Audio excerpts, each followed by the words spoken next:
was so pretty. Thank you. Just made my day. Wow. So great. You've just made mine. Wow, so nice, really.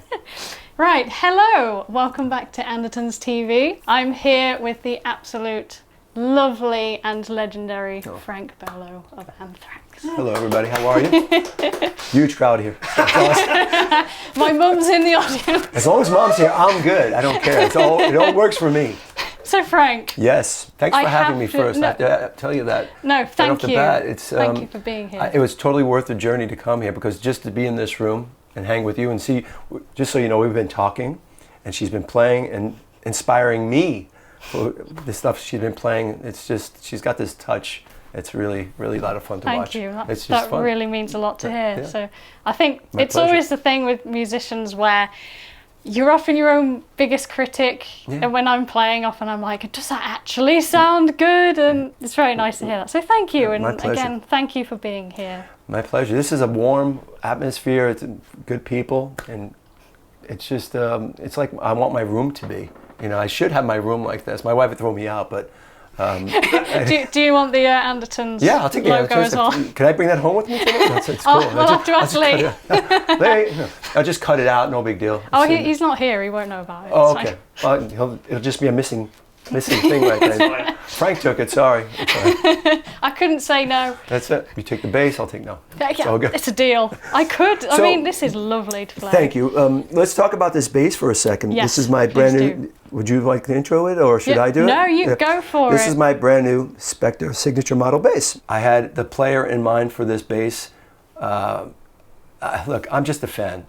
I'm a fan who plays that got lucky. Really, we all put in the work, we all put in the time, and you have to have persistence to pay off. And it did. I'm very fortunate. So my goal is to pay it forward.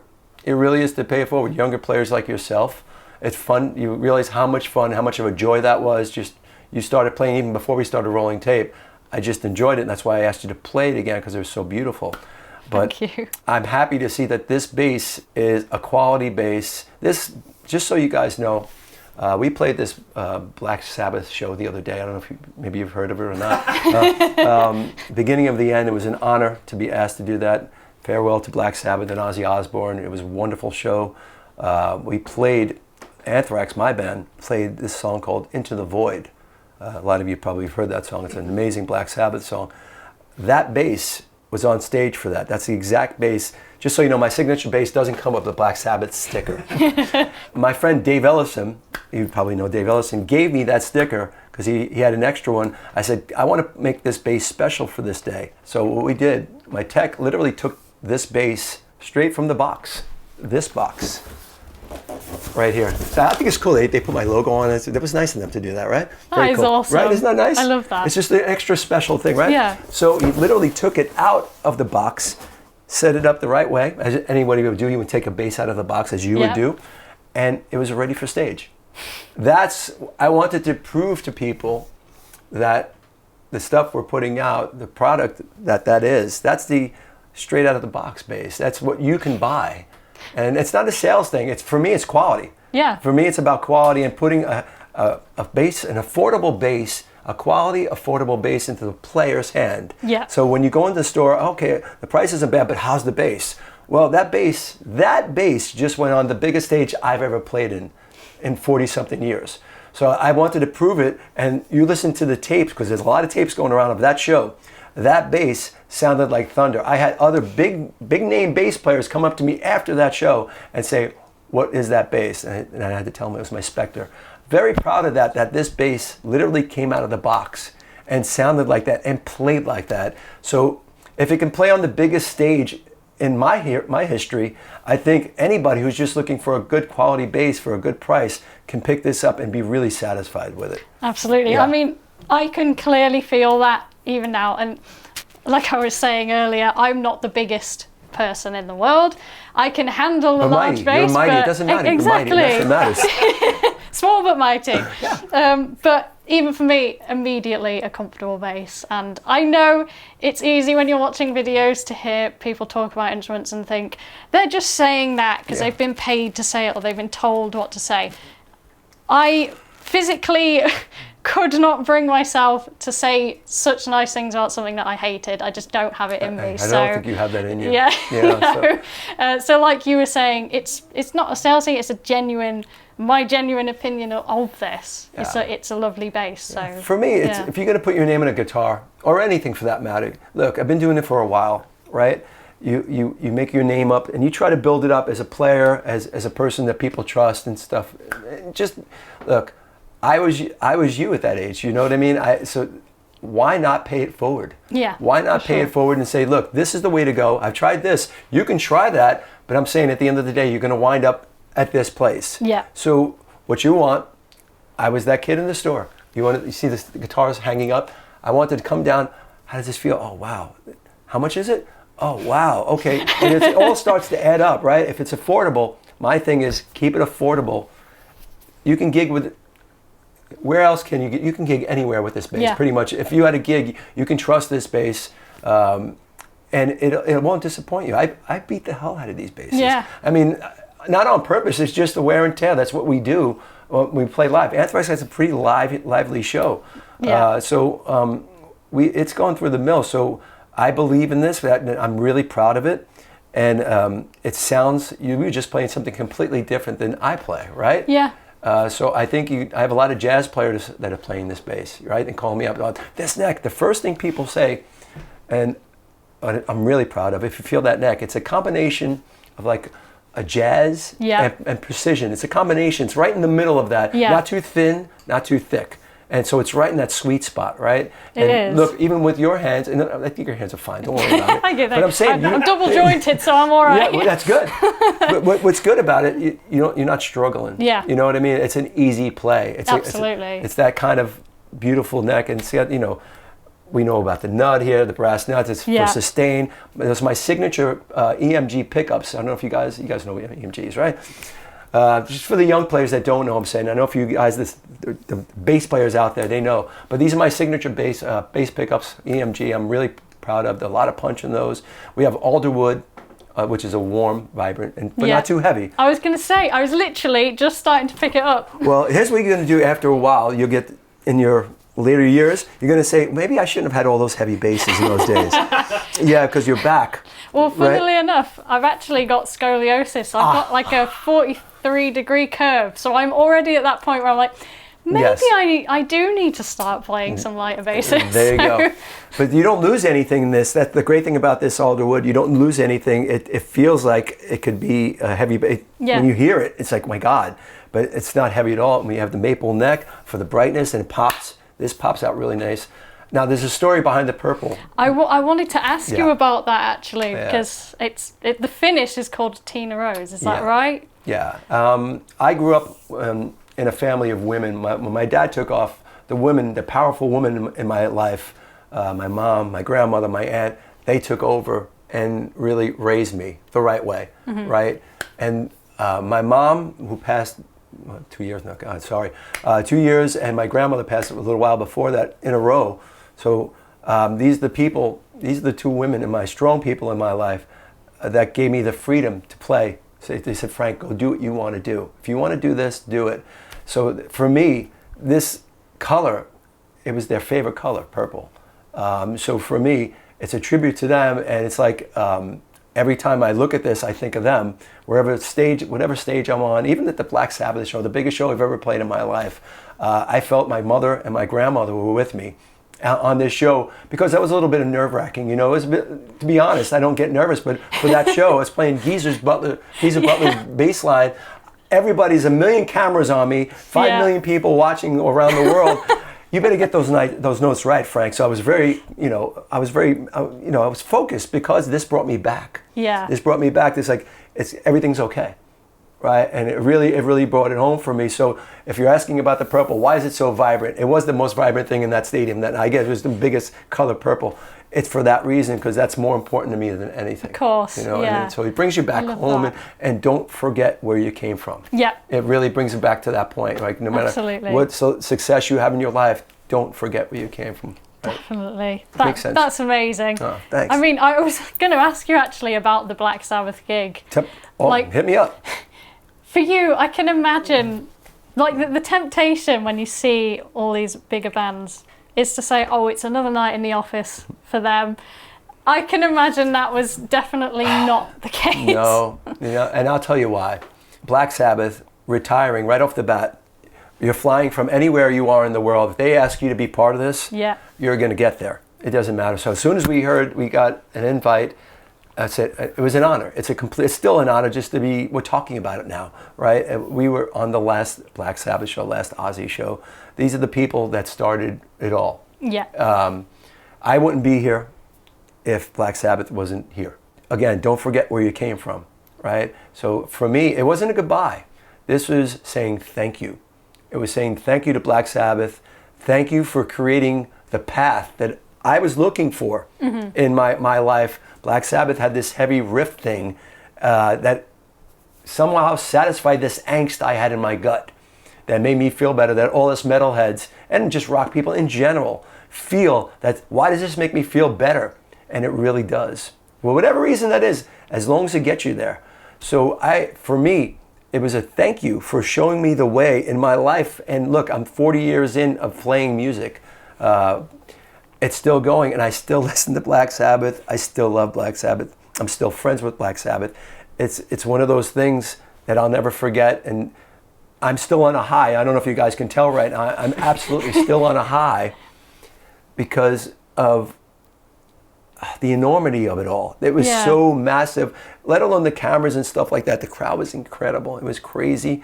But then just seeing the other bands celebrate them. You know, all these big bands. You got Metallica, Guns N' Roses, all these big bands. We had a Rolling Stone there. Ron Wood was there celebrating. Think about that. When was the last time Anthrax would ever be on the same stage as a Rolling Stone? Well, think about it. And that's what music does. Isn't that great about music, that we can get from all walks of life, come on to celebrate this thing that really makes you feel good? Definitely. Black Sabbath made me feel good. It still makes me feel good, and it was my honor. And it really was. It was my honor to say thank you for doing this. And so I'm still on the high now.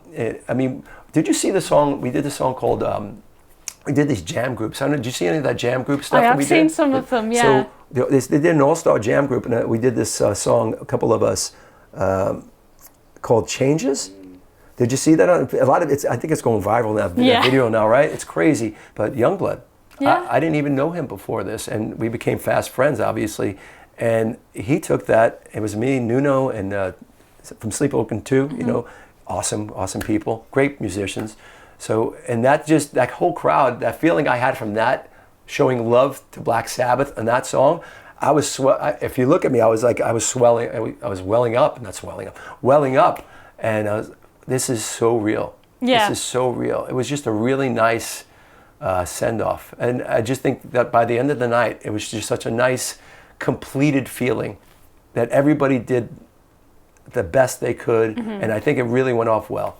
You know, absolutely. It was one of those nights that you don't get a lot in your life. Yeah. And you say, I'm glad I did that. Check, you know.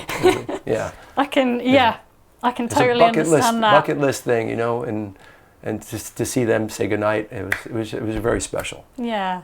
I mean, even from what I've seen, I'd have loved to have been there. I wasn't able to, like many people, but it was a hard ticket. Yeah. I had people from big bands call me up, friends of mine from big bands, saying, "Can I get back?" I said, "Dude, number one, it's a charity. I can't get any. We have no guest list. It's a charity, so you have to buy the ticket, of course, and then there are no backstage passes at all because there's so many musicians and crews that are playing this thing. They were trying to limit all that. I don't know if that makes sense, but they're just trying to limit them. And there were a lot of people backstage too." Crews, bands, all that stuff, managers. So many moving parts. But it's really impressive actually how it all seemed to go so smoothly. Didn't it seem seamless like that? It's for me just to watch, because after we played, I just was a fan. I could watch it, and you know, I just watched it from the side, and I went to the crowd. They had a little yellow section, what it was called, golden section, I think it was called. They had for the people that wanted to see it. And I just watched as a fan. It was great. I enjoyed it, and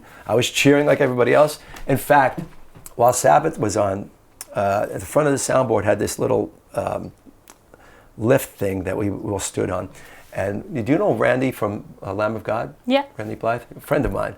So a bunch of our band, their band, we're standing on this little table thing, and we're watching Black Sabbath, and Randy and I, we were hoarse. I'm still a little hoarse from this. We were screaming every lyric to each other like little 14-year-old guys, like when we were growing up. Yeah, and we just, it was one of those things. You know, we were that age again. Yeah, it brought us back. And that's such, like you say, it's such an important thing.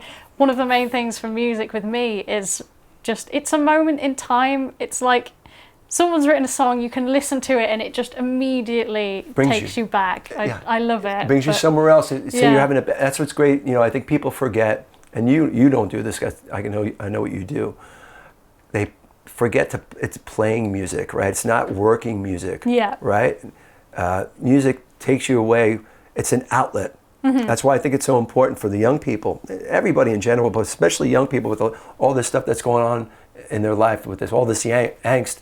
Out from music was always an outlet for me. So when I picked up the bass, this outlet got me away from the bad times I was having, whatever it was that's thrown at you. It's an outlet, and you can put on a set of headphones, man. Black Sabbath will take you away every time, right? Yeah. It feels so good, right? So good. Absolutely, it's yeah. fun. When you started playing first, I believe it was through hard times, wasn't it? At what point during those times was it that you thought, that's what I want to do, I know that's what I'm being called to? Because it'd be so easy in hard times to just kind of lay down and say, everything's going wrong, I hate my life, I don't want to do anything. So I was curious to know, what was it that kind of called you? It's a great question, because I could speak truth to this. When you're feeling those tough times, and I did, as a lot of people do, there's a lot of tough times going on. My family was splitting. My mom and dad took off. My mom stayed, but she had 4 other kids that she had to raise. So I went to go live with my mother, my grandmother, because my mom couldn't afford to have 5 kids. Yeah. And plus we lived in a pretty bad area, and I was getting beat up just about every day from these specific kids up there, where I lived. I learned how to fight, but I was smaller than them, and 5-on-1 small kid, I was a pretty good. And after a while, they just get you. Yeah. Just what happened. So I had a lot of angst. So I went to go live with my grandmother, thankfully. The Tina part of that Tina Rose thing. And she took me in. And I'll never forget that. And in that house, Charlie Benanti, who's the drummer of Anthrax, we grew up in the same house. He was her son. He's my uncle. But we grew up like brothers. We're 2 years apart. He was playing music, and I was really inspired by that. And I saw what he was doing. I said, I want to do that too, because I was at that young age, impressionable. And as soon as I played on guitar first, and he was the one that told me, you're playing the bass parts on guitar, so why don't you just switch the bass? True story. And that happened. And as soon as I picked up the bass, it was over. Path, right? And then I started listening to all these bands, Sabbath, Iron Maiden, Rush, all these great bass players, and that was my way, that was my path. So when I say Geezer, Steve, and Getty, thank you, I mean that, because they were almost like, I don't want to say father figures, but they guided me through this, whatever angst I had, and it was tunnel vision. So I would go to school, I go home and work in the deli around the corner, and then I come home and straight, it was this thing called vinyls back in the days, vinyl records. I would put a vinyl record on and go back and forth and listen and learn every bass line from my favorite heroes. And that's what really taught me, self-taught, and that was my school session on bass. I had this little, I don't even know what you'd call it, but it was a little CD player that had like a reverse, slow down, all these different functions. You had slow down? Yeah, I did. You had that benefit, I wish. Oh my God. I know. I'm lucky. Permanent slow down. Now I had to scratch on my record and I couldn't get this part, So that's the part where, like, once you're listening to it, you just go on the bass, because that's what it does. That's how we learned it. But no, I used to like slow down the CDs and just be like, what was that bit? What was that? Over and over again, and that stood me in really good stead, because I can't stand really reading music. I know that's a contentious thing, but for me, I'm so much quicker when I can just go, all right, that's what's going on. And it clicks in. You know, in jazz class, in high school, I was in jazz class. I used to read, right? But I found, for me, I probably should have kept it going, honestly, but the ear, like you just said, I felt it was easier for me Yeah. just to, oh, I know that. Okay, here he is, and okay, this is what he's doing. Immediately, and I developed that quicker. Yeah. So I guess I just went to that way. But I do wish I would have kept the reading going because I was getting better at it, right? Yeah. I used to play, the stand-up. Yeah. And I thought that was great. We had this teacher in jazz class that wouldn't let me play the electric. She had her favorite star pupil that would be playing the electric bass. She wouldn't let me on the bass. She always kept me on the stand-up because she goes, no, you back.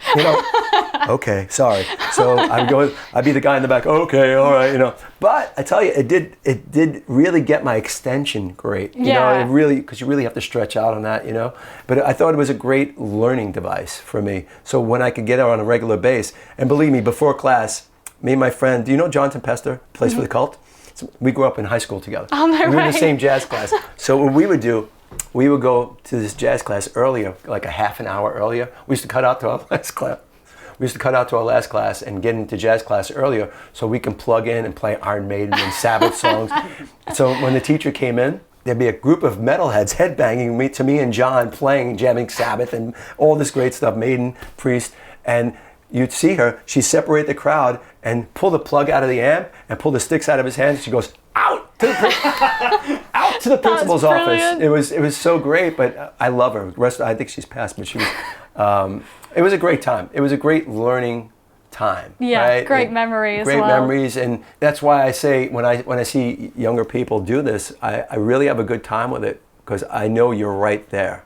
You're right on the cusp of it, right? And the path is right in front of you. And I always like to say, because I kind of relive it with you. Mm-hmm. And I'll say, that, okay, I'm just saying what I did. You can listen to me and try what I did, or do your own path. And, well, do both. Maybe combine both. Exactly. So it's important to me. Definitely, That's why we go back to the bass with this thing. I think it's really important that people know you can actually get a really quality. I mean, this is good quality. I don't trust a lot of basses to go on the biggest stage I've ever been on in my life. And I had no doubt. Yeah. In fact, I told my tech, Eddie, I said, look, here's what we're going to do with this bass. This is the Sabbath bass tonight. It's going to sound great. I don't have to worry about it. He literally plugged it in, adjusted some string thing. It was ready to go. And we went on, and it killed it, and it sounded killer.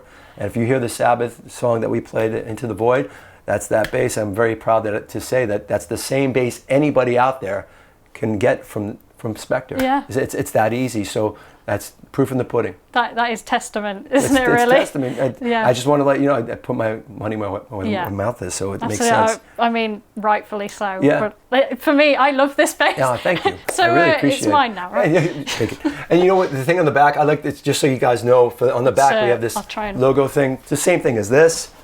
So that's all the signature stuff, and you guys see it's on the back. Spector's been great to me. They've been great. They make great basses. I'm very, very happy to be with. It's a family. I mean, if this was my starting bass, I'd be very pleased. Yeah, absolutely. It looks sick as well. It does. It's just a cool bass. Yeah, it is a cool bass. It's a lifer bass. You know what happens was when you design a bass, you worry about the feel coming from the factory. That's what you really worry about. What are you putting in people's hands straight from the factory? Because you don't touch every bass.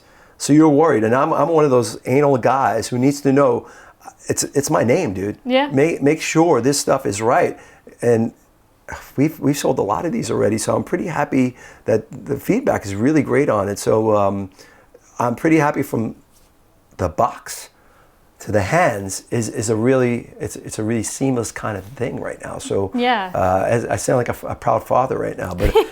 Well, it's your baby. Yeah, it is my baby. I bring this bass. This bass is coming. It's coming back to the hotel. I'm learning more songs tonight. I'm pathetic. I have no life, right? I have no life. All I do is learn songs now. I'm writing some stuff too. And I had this idea a couple of nights ago that started with the bass.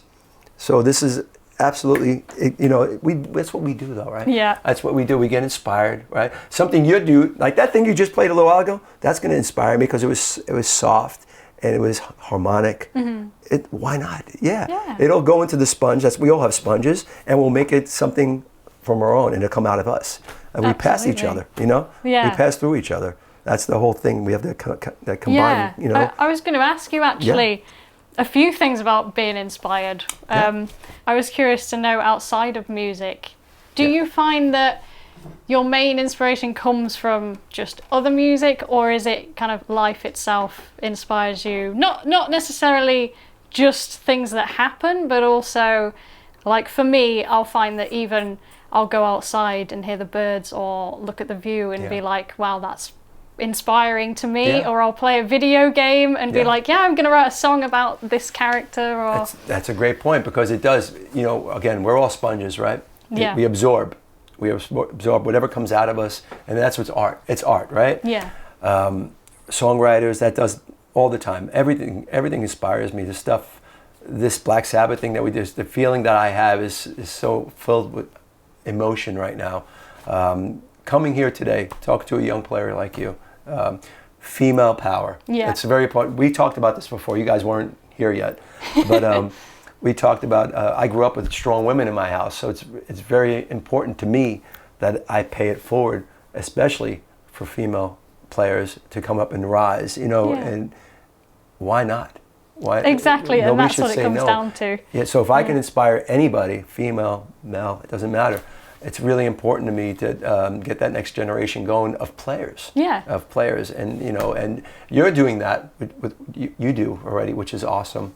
So I think it's really important to come and say thank you to you for doing it, because you're spreading. Look, you're spreading it.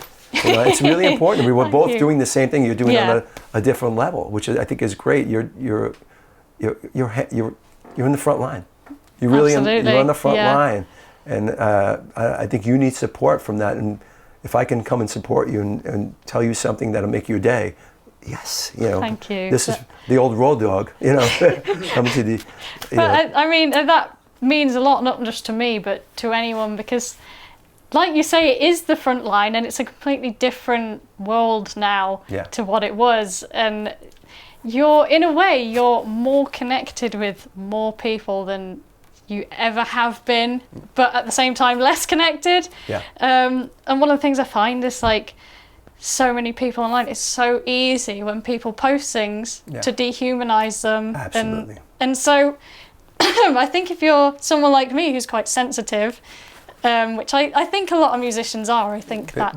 We all are. Yeah. We all are, because that's why we come out with it. Exactly, right? We have to get it out. And then there's this thing of, like, if you're too sensitive to hear that, you shouldn't be doing it. I'm like, well, surely it's the sensitivity that generates the inspiration and everything else. So, but like I was saying, it's nice to hear from real people how that kind of what you're doing is good, and that it's kind of helpful in any way. And I love hearing, even when people send messages and they say, I watched your video and it's really helped me, either emotionally or with my playing or whatever. Yeah. It doesn't even have to be about playing. Exactly. The emotions you exude.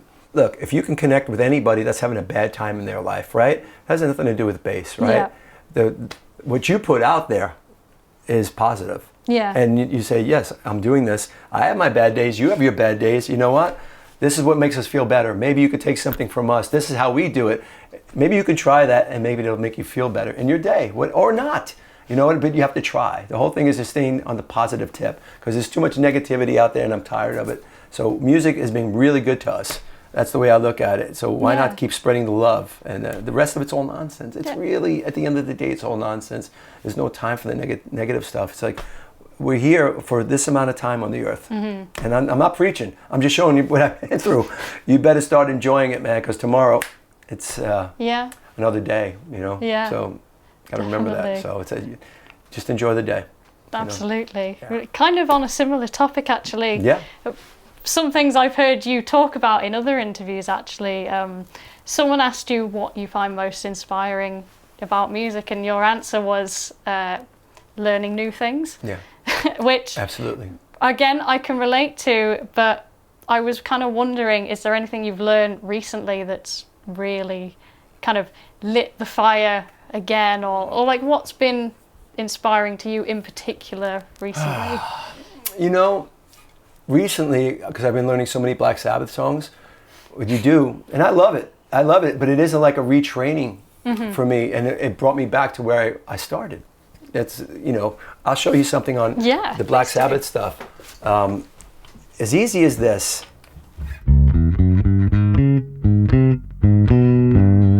See how Geezer hung on that note right there? Yeah. That inspired me. Just it just.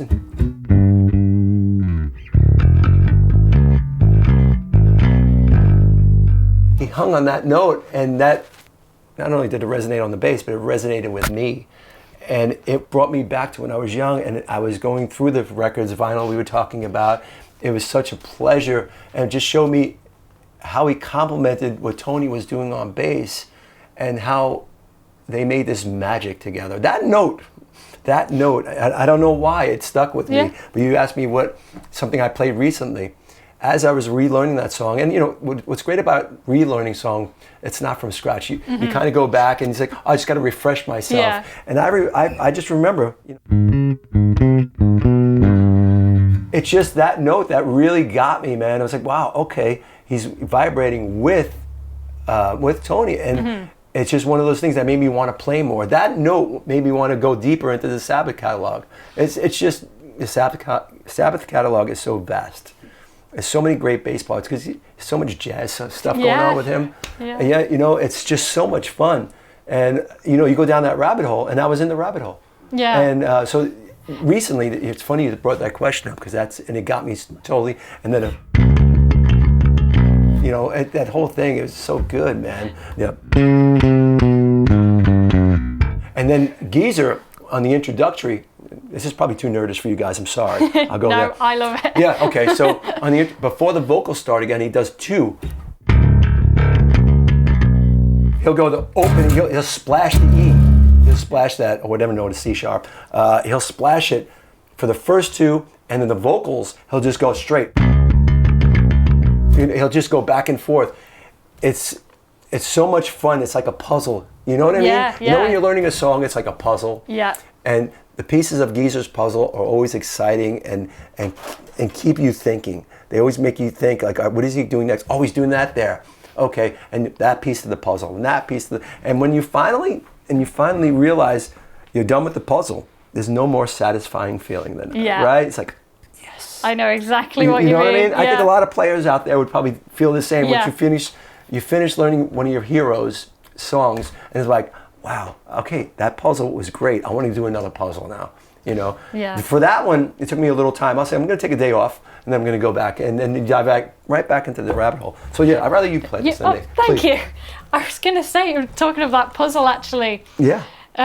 So when I first started playing, one of the first things I ever learned, one was Iron Maiden, Run to the Hills. Oh, yeah. And one was Duality by Slipknot. Awesome. Which was, Paul Gray was kind of why I started Paul. playing. He was a beautiful person too. Yeah. He was a great dude, man. Yeah. That's awesome to hear. Too bad, rest his soul, Yeah. But yeah, so when I learned them, because I kind of went away, I learned them from his tutorial video. Yeah. It was that video that made me just kind of think, that's what I want to do. And like you, it was like, why bass? I don't know. I just knew that I had to do it, and I never looked back. It's a calling. So, it's a calling, right? Definitely. It shows you kind of, right? It shows absolutely. you. Yeah.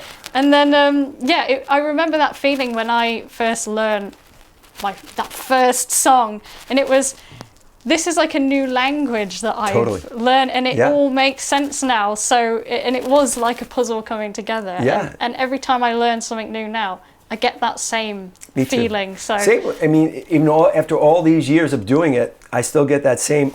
Yes, I feel it's a completion thing. It's like satisfaction. All right, Frank. And then you know what the best part about that is? Then when you can play along to the band, right? You just jam with them.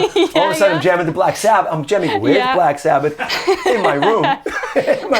But we're having the best of times, aren't we? So, and once you have it down and you can jam, you say, all right, let's do this. And then you get a little set list together because you go down that rabbit hole and you're learning each song, right? Yeah. And it's so much fun. And then different groups come in, different players. That's the fun that I want everybody to experience. It means so much to me because it did so much for me when I was younger.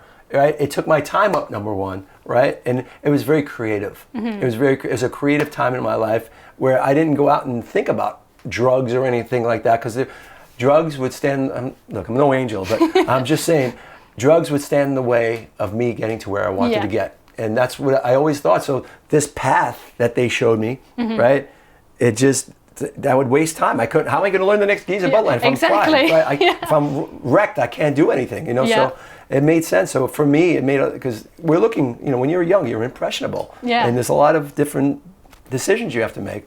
So I'm glad we made the right decision. Yeah, right? Me too. I can definitely relate to that. And the other thing you mentioned actually kind of took me by surprise. It's made me realise something about myself and the way I play, but also the way I feel music and kind of process it, is when you said about that specific note when he hangs on it.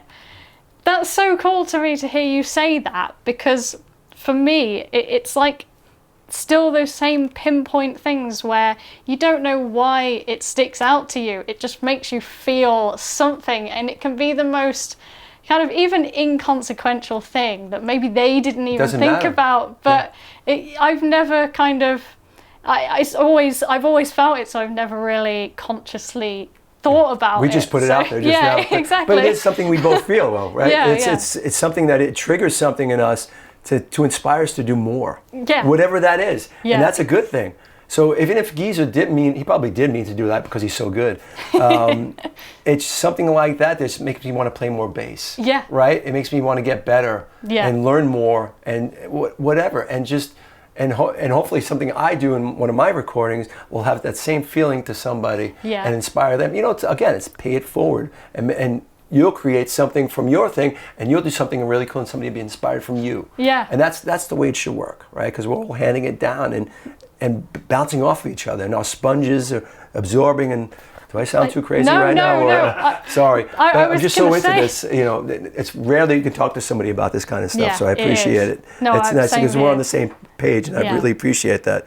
It's a fun place to be once you're in it. Absolutely. Right? That's I want to get people over that hump of getting there, because it could be intimidating, right? Yeah. Of how to I got to learn this song. Oh my God! But once you get to that sweet spot, wow! It's like.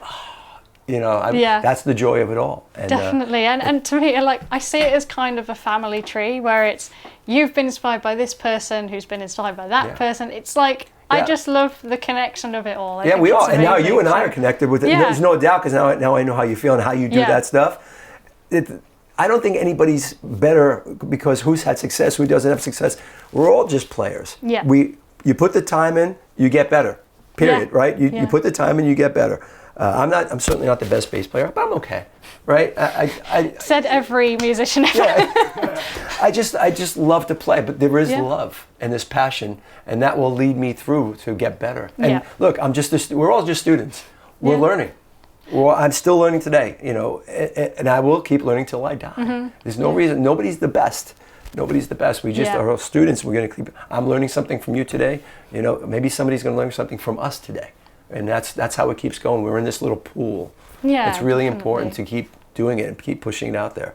This is all we got. I think I'm similar to you. I think I've heard you say you never stop learning. No. And I've always said that, and I've always, right from the beginning, thought that with anything in life, but particularly music, I think you can learn something from everyone, no matter the skill level, no matter how long they've been doing it, because no person is the same.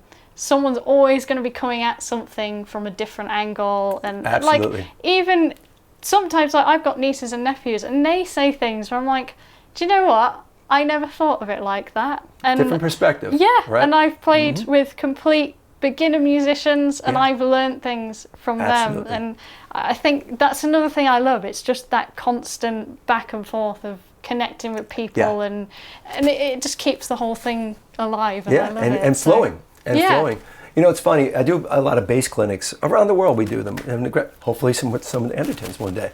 Definitely. I would love to do them because, in my clinics, I have people from their 70s to kids starting in their 11 years old, coming up and wanting to learn their first note. There's nothing better. I'll show you something. There's nothing better for me in starting a young, and I've done this in my clinics.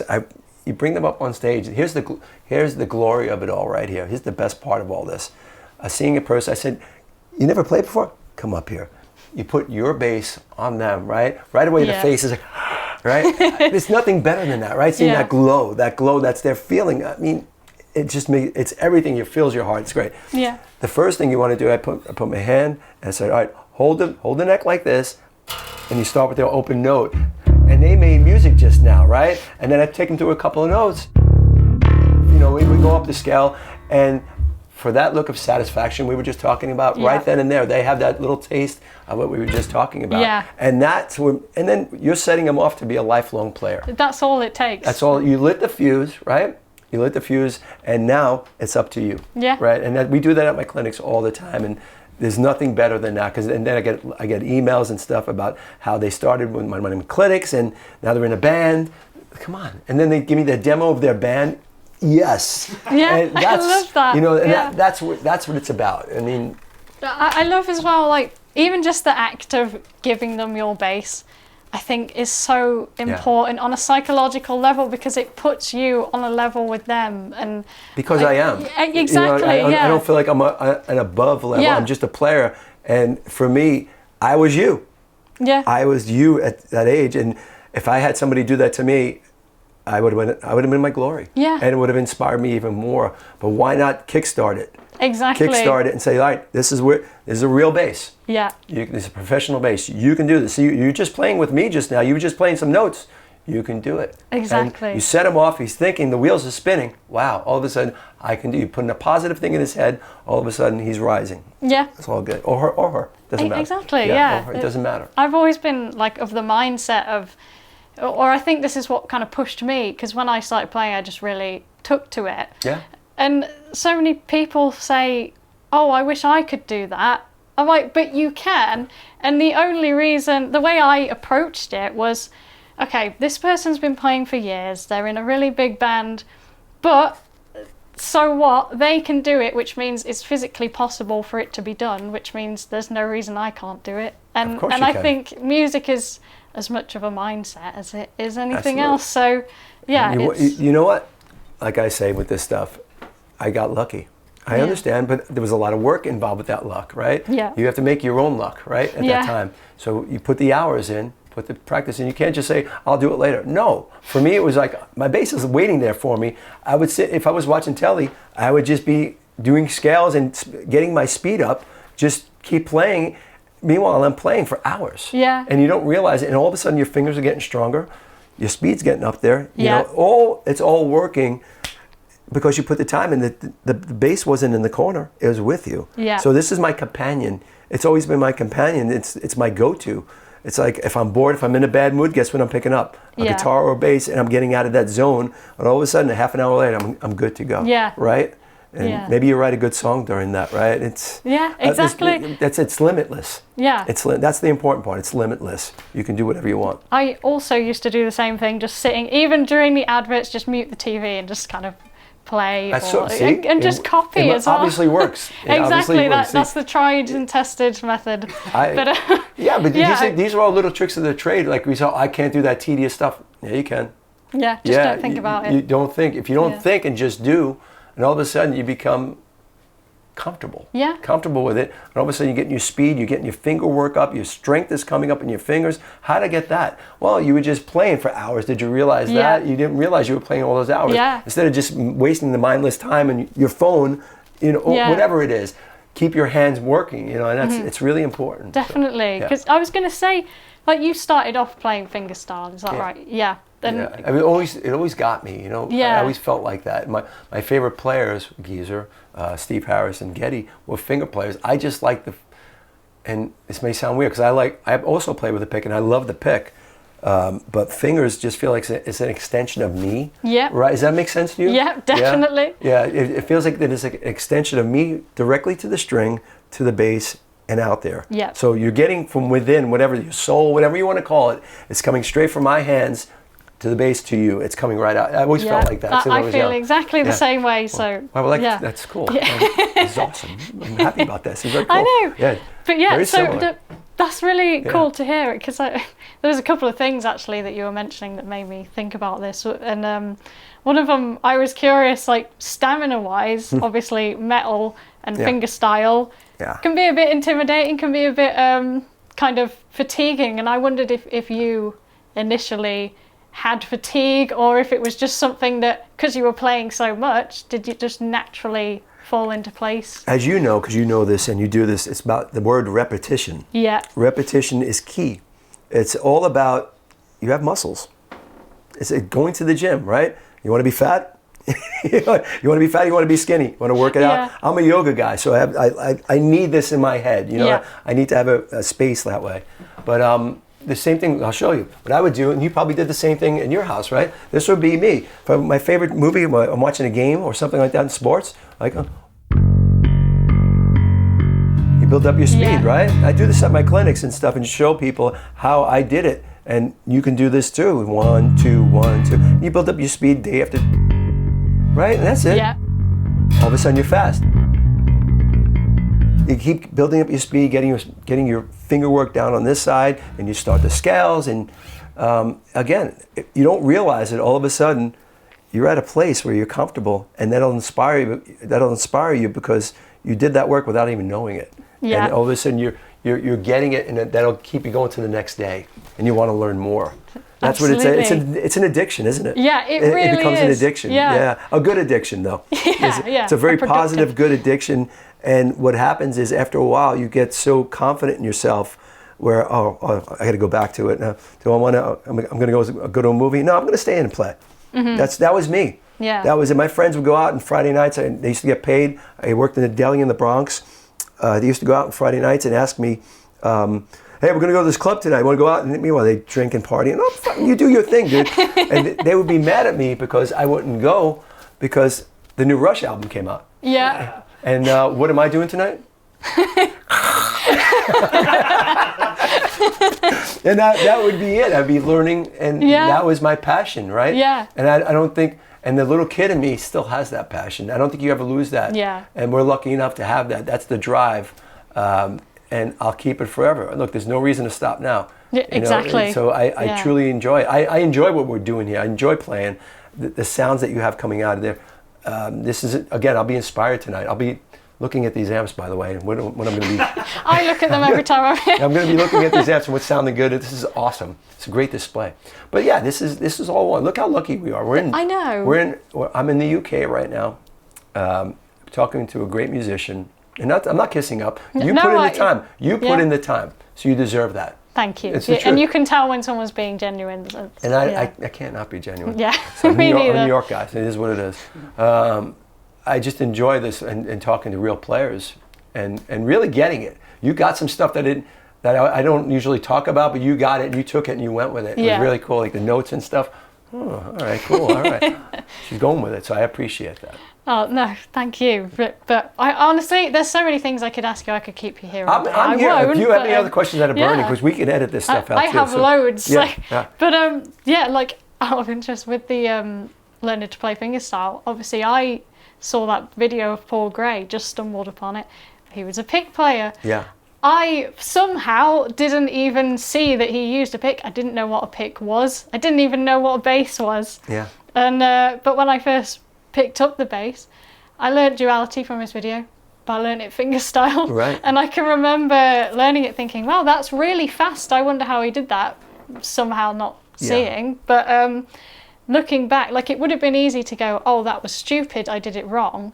But what I took from it was, well, I found what I love to do. It came naturally to me and it stood me in good stead because obviously we were saying my right hand is definitely my strong point. Yeah. And that's really propelled me even from the start. So I don't think... Sounds like an interview now. I'm sorry. I'm interviewing you. I don't mean to do that. But I'm interested. Do you play with the pick at all? Sometimes, that's what I'm saying. So sometimes I do. When an Anthrax song or another, I play with the. You ever hear the band called Helmet? They're a great band. I do, yeah. So I did a tour with them a while back, a full tour for a year and a half, and Page Hamilton is the leader of the band. Asked me because he knew I was a finger player. He goes, "Would you mind playing with a pick?" Mm-hmm. And I didn't because I loved the challenge of it all. Because it took me. And you want to know the truth? I think it made me a better bass player. Because the rhythmic thing went on. It was a different way just to dig in like that. And I got a different way of playing. And my hands were playing differently. I wasn't using this all of a sudden. It was down this. I was down picking a lot more. And I was really digging in. And it really brought me to one with the bass. I really enjoyed it, And so when I came out of that, when I went back to Anthrax, it brought a deeper rhythm. Does that make sense? Yeah, absolutely. It brought a absolutely. deeper rhythm with me. That I felt I was really digging in with my fingers. right? Does that make sense? Yeah. Yeah, that's what was happening, and I still carry that nowadays. And so I enjoyed that, but I do occasionally just pick up a pick and have fun with it, man. Yeah, that's exactly what I do. Yeah, you could just have fun with different. Tom Peterson from Cheap Trick, one of my favorite bass players in the world. The stuff he did with the 12-string bass, 8-string bass, and just a 4-string bass. He just made it sound like a piano. Yeah. You know what I mean? He made it sound like a piano, very full, but high harmonics on top of it. It just made it seem very full, very musical. Yeah. You know what I mean? Absolutely. So I still carry that. I try to put that in my tone from Tom Peterson. That makes sense. Yeah, it makes sense because the top in this heavy music, it's really hard to cut through sometimes when you get under the microscope of a recording.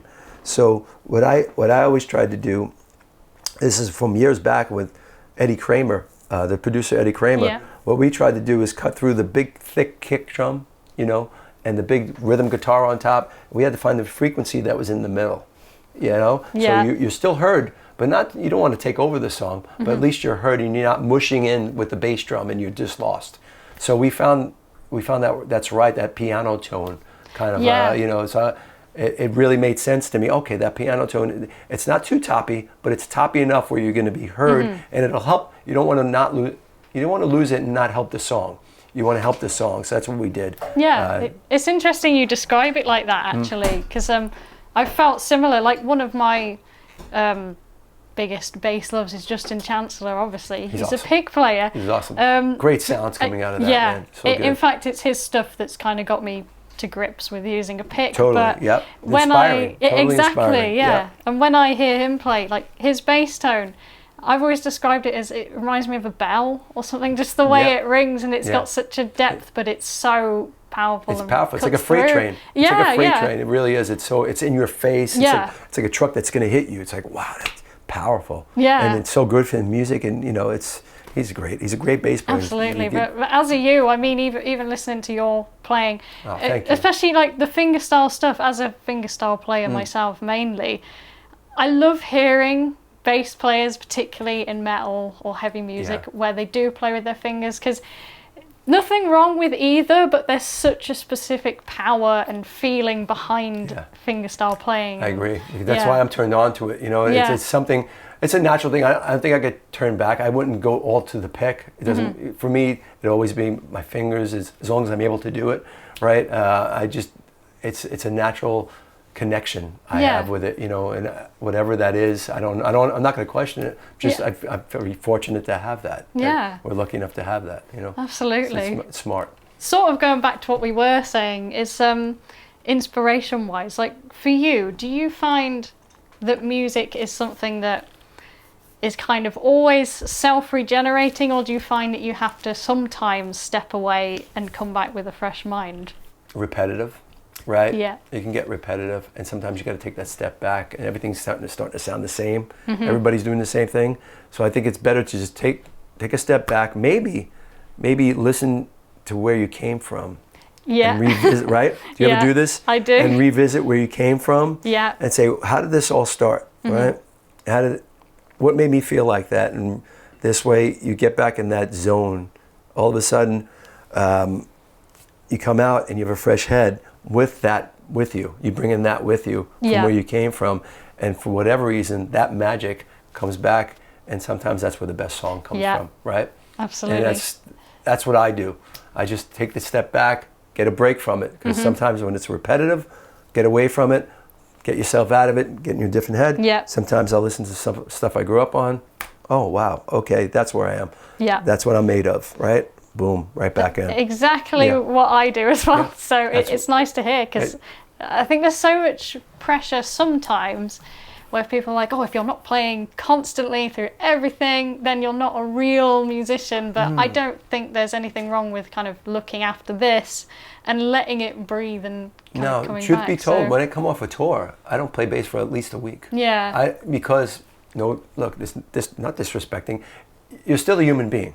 Period, right? Remember you, right? Sometimes you have to get your head together, and you've been doing this thing every night, you've been playing nonstop, blah, blah, blah. Sometimes you just want to get away from it. You want to be, when I get home, I just want to be with my family, put this away. And then when I'm sitting down, I get that itch. I wait for the itch. You know, right? Don't you just wait for the itch? The itch is coming. You know it's coming. Because it's an addiction. Yeah. Period. We said it before. It's going to come. Trust that it will come because it will. It's bigger than us. It's way bigger than us, right? It is, for sure. Yeah. So don't fear. It will be back. But that time you took off will lend itself to this great hello, right? This great hello again. All of a sudden it's there. It's like a rebirth of you playing, and something new is going to come out of you. That's what I feel. Something new will come out of me because I'm hungry, right? And I'm hungry, and my fingers are just taking over, and something that went in the sponge came out my way, right? And all of a sudden, you have a song. Yeah. And that's what's great about it, right? All of a sudden, it just works like that. So I never questioned it. At first, I did think I should be playing more. Nope. You know. Yeah. Take a break, regroup, and let it sing to you, man. Because it will. It'll come back. I only learned that. It only took me 30 years to learn that. But it's close enough. It's close enough. It worked after my 30s. It was great. But and it does. And trust in it. You know, I'm not the guru of bass, but I'm just saying what works for me. Right? Yeah, exactly. I think that's what it comes down to. In my opinion, my humble opinion is, you just got to listen to what works for you. It doesn't matter if it differs from every other person on earth. It's whatever works for you. Everybody's got their thing, right? But I'm not saying don't play. For sure, play. But if you feel like you need a break, take that break. Take the break and just pull back and regroup. And then, you know, maybe listen to a song that you started with a million years ago, and something that sometimes it clicks in something you want to do. Like, okay, let me try that song again. And that'll lead into something else. And the puzzle starts to take place again. There you go, right? Yeah. It's that puzzle. Yeah. It's the best. Definitely. It's great. Out of interest as well, you've released a solo album a few years ago, haven't you? And I heard that you actually played everything bar drums on it. I'm not good at drums. I suck at drums. I'm bad. We hired a studio session guy. I did the drum machine thing for the demos and stuff. Yeah. Then when it came live time to really do it, we hired a great session drummer. I write a lot of songs and solo group. I also did this thing with, you know, Dave Ellefson. We talked about it before. Yeah. We did a project a few years back called Altitudes and Attitude. A bunch of songs I wrote, and Dave wrote some songs. I've been singing for a long time. I sing with Anthrax backgrounds and stuff. People ask, why am I not singing more? I did it. This is what I do. I do open mics are? Yeah. I haven't done them lately, but I used to do a lot of open mics in the city with just me and acoustic guitar and trying out songs. That's awesome. Right? And see how the reaction is, and just saying, is this worthy? Right? Mm-hmm. Is this worthy? And it really works for me. And so I put a bunch of songs together, and a lot of people liked it. In fact, I'm getting a lot of emails about or messages, when are you going to do another record? Yeah. You know, Anthrax has taken a lot of my time for the writing and recording this record, but I have been writing again now. I'm actually writing right now with, you know, the band Living Colour? Mm-hmm. Writing a record with them now. Writing with them, they're awesome. The new record's going to be awesome. It's so heavy, and it's just such a great rock stuff. Great rock music coming in there. I'm looking forward to that. I'm pretty excited. That's a great band there, so I'm excited. I actually saw Doug Wimbish at the bass guitar show in 2012. I want to say it was. I'm going to tell you this. I'm going to tell Doug to do this with you. Please You'll do. have him in here because he's a good friend of mine. Doug's the one that brought me to Spector. Really? And here's a quick story for you. Have time? Yeah. All right. So a quick story. I had no company. I wasn't looking for a company. I just wanted to be with my basses. And I saw Doug was doing this thing with Spector, and he's been a Spector guy forever. And I just called him up. I said, Doug, what do you think? Where am I going? Should I go to another company? Should I just be by myself? He goes, believe it or not, Frank, I'm going with the heads of Spector tomorrow. I have a meeting and a photo shoot with them. I'm going to hook you up. I said, yeah, but you know, I don't want to be a bother. He goes, no. They're great people. He had this photo shoot. He puts me on a FaceTime call with one of the heads of Korg and Spector. So and the conversation flowed, and it just turned into this. That's awesome. Yeah. It just turned into this. I think that's the best way, when it's just natural. It was organic, and it was all meant to be. And I couldn't be happier because they're a bass company, right? And it's nothing but bass, and they get it. And I plan to be there for a long time. Awesome. No, I love that. Yeah. So I can see why. Yeah. So and that's the idea. They everything on that bass they listen to. Yeah. I'm very happy with it. So there's nothing that on that bass that's not me. So I'm very proud of it. What was it that kind of sparked you to go, I'm going to do something solo, and what was the kind of driving force? Well, because you have these songs in you, right? Yeah. And sometimes they don't fit your other projects. And they wouldn't fit Anthrax. It's more rock and roll. You guys can look this up. It's all on Spotify and Apple Music. My solo, just look under Frank Bello. Check it out. And I have these. I still have a bunch of songs that are in me that I've recorded that I need to get out. And what you do is you make other record companies hear them. Oh, really? Yeah. You want that, right? Oh, yeah. Okay. It's melody. Okay. There's hooks. All right. Here we go. And then you put it out. And the thing is, people ask me, am I going to be touring and stuff like that? Yeah. Eventually, I'll do some shows and stuff. But I have a day job. The day job has to take precedence. But eventually, I'm going to do another thing right now. Eventually, and I'm working on them. So that'll be fun. I totally enjoy it because it's all you. There's nothing better. There's nothing more naked aside from bass. There's nothing more naked than you and an acoustic guitar. Yeah. Alone, right? And I love that. I love the fear it brings. Yeah. The fear, the anxiety, all that stuff. Is he going to screw up? Is he going to crack? Is his voice going to suck? All that stuff. I love that. Maybe there's a warpness going on here, but I love living in that fear. Yeah. I think I find it refreshing. Yeah. It's exciting. Okay, you f*** up, you f*** up. Hey, we're all human. Look at that. Exactly. Right? Exactly. That's cool. That's part of the I'm sorry, beauty. am I supposed to curse? It's fine. Okay. You could. I didn't realize. Okay, sorry about that. I just realized. Get too comfortable. Last thing I kind of wanted to ask was just, is there anything coming up that you wanted to talk about or advertise, or? Number one, the bass. I'm going to be coming over to Europe to. I'm going to be pushing it and going over to Germany and doing the whole. Here's my bass, and I hope you like it. And then do a lot of demos. We're going to do some clinics with Spector and Korg, and that's coming in Germany. That's coming in September, and I'm coming. Anthrax is going to be putting out a single this year for the new record, which hasn't been out in 10 years. I know. It's been 10 years since our last record. And I'll put a reason for that. A lot of touring going on. We did a lot of touring for the last record, and then COVID came, and then side projects, all that good stuff. But now we put together this brilliant record that I'm very proud of, and I think everybody's going to like. People are waiting for it. Anticipation is great. And then all next year will be touring with Anthrax. It will be what they call a cycle, full cycle, which we haven't done in a long time. So Asia, Europe, all over South America, it's a full cycle. I won't be home much, which is fine.